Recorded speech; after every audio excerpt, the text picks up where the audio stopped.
તમે પણ આવ્યો છો ને તો તમારો પણ અધિકાર છે. જય બોલો બોલો સદગુરુદેવ કી. સારું સારું, હાલો વાત રાખી લો ભાઈ. હવે શામ વિશ્વવંદની સંત સમ્રાટ સદગુરુ કબીર સાહેબજી, રાષ્ટ્રીય સંત,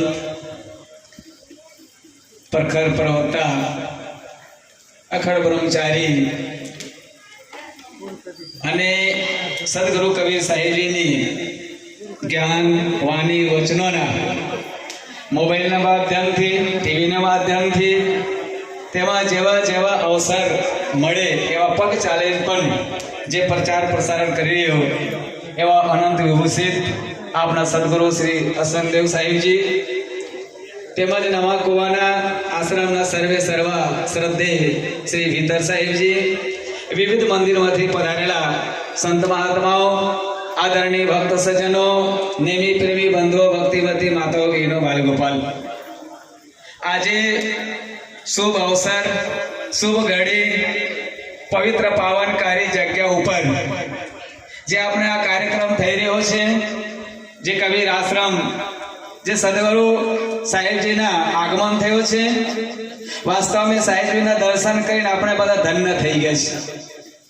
આપણે ભારત ને ગુજરાત ખાતે શ્રાવણ મહિના બહુ મહિમા છે ને. બાકી બીજા રાજ્યોમાં જે શ્રાવણ में હામરે નહીં હો, ખાયા જ કરે, ખેતી જ કરે, પણ આપણે ગુજરાત ખાતે શ્રાવણ મહિનાના એટલી બધી મહિમા છે. આજે હાલ में પણ પાવાગઢ में કોઈ કીધું કે 2 લાખની પબ્લિક છે, બરાબર. દરેક મંદિર કે અંદર में આપણા કબીર સંપ્રદાયના હોય, કોઈ પણ ધર્મ સંપ્રદાયના કોઈ પણ ભક્ત સજ્જન હોય, આ શ્રાવણ મહિનામાં ઉપવાસ, વ્રત, ભક્તિ, ભજન કરતા હોય. અને એવા શુભ સુંદર અવસર પર જ્યારે ગુજરાત ખાતે તમામ દૂર દૂરથી, ગુજરાતના છેડે છેડેથી પણ પધારેલા આપણે ભક્ત સજ્જનો અને આપણે સદગુરુ સાહેબ જ્યારે યુપીમાંથી લખીમપુર મુસ્તફાબાદ સાહેબ આપને આવીને આપણે દર્શન આપ્યા.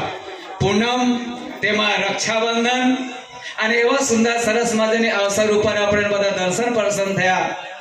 આપણે ખરેખર ભાગ્યશાળી ગણાય, ભાગ્યશાળી નહીં પણ પરમ સૌભાગ્યશાળી ગણાય એવા આપણે અવસરમાં આપણે બધા ભેગા થયા છીએ. સાહેબને પણ ધન્યવાદ તો આપી ના શકાય, પણ સાહેબની આશીર્વાદ આપણે પર છે અને સાહેબજીની આપણી કૃપા છે.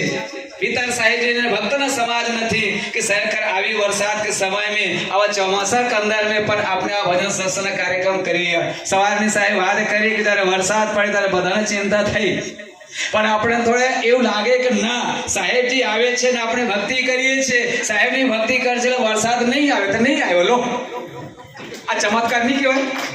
ભાઈ, જો આવા મહાપુરુષો જ્યારે પધારતા હોય, પારકી સંત મહાત્મા જ્યારે પધારતા હોય, બરોબર, તો ખરેખર ચોક્કસ આવા ભક્તોની હૈયાની દિલની વાત આપણે સાંભળતા હોય.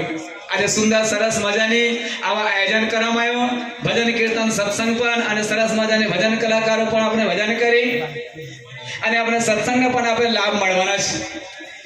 સત્સંગ શું ફાયદા? દૂધ આપે છે, ઝાડની સેવા કરે, ફળ ફૂલ આપે છે, ખેતીની સેવા કરે, અનાજ આપે છે, સંતોની સેવા કરે.